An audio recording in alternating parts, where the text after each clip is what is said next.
Every time I come in this bathroom, y'all, I just feel compelled to talk to y'all. But I wanted to say this because it's heavy on my mind. And I just got done watching Forever, the new Netflix series on Netflix. If y'all haven't watched it, please watch it so we can have a bit of dialogue about it. So, first things first, there's so many, oh my gosh, it's like an onion, a layered onion. So many different pieces of that that I love so much and I want to dissect and talk about. However, I think one of the biggest things, one of the constant themes throughout is growth, right? And communication. Oh my gosh, you guys, relationships will not work. They do not work if you do not communicate. If it is not said, it does not exist. If you do not bring up something that's bothering you or something that's fostering within you, it only exists in your mind and in your world.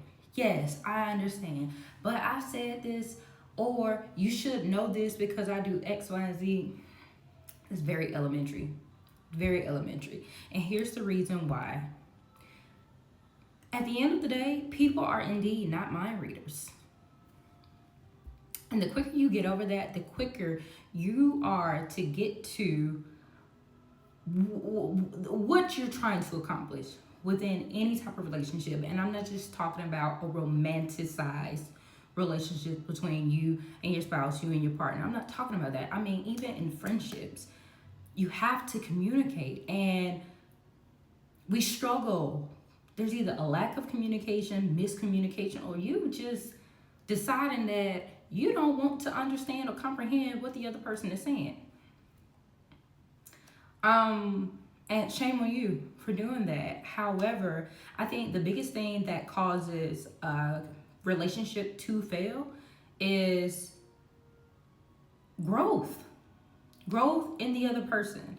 And I think when you are in any type of relationship, no matter what the relationship and who is comprised of, the other person, they're either going to be super heavily influenced and excited about the growth that they see in you, or they become resistant and they become fearful because of how it's going to impact or affect them and the status or role that they play with you and their relationship. And to me, that's a very selfish take.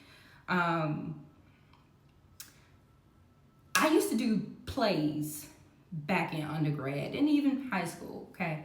But shout out to my college director, Dr. Charles E. Brooks. Let me tell you, I will never forget this.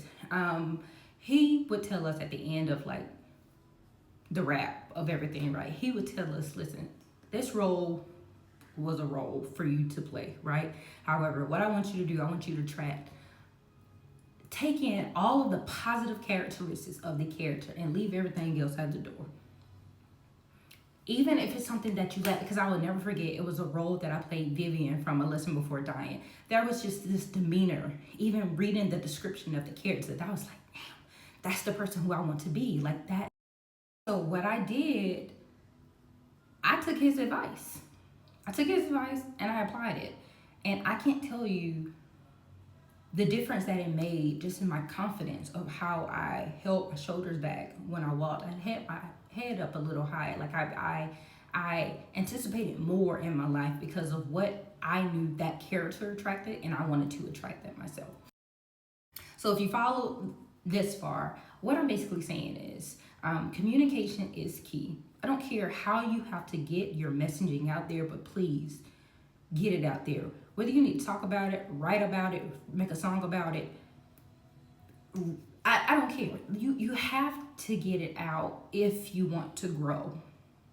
Because we create things in our heads that are non-existent, guys.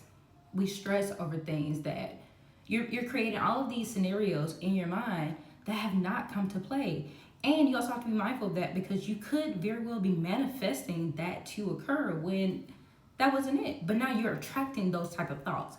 I hope I don't sound all over the place, but I'm getting ready for my son's event, and that was fresh in my mind, and I feel like sharing it with you. So I hope you guys have an amazing day.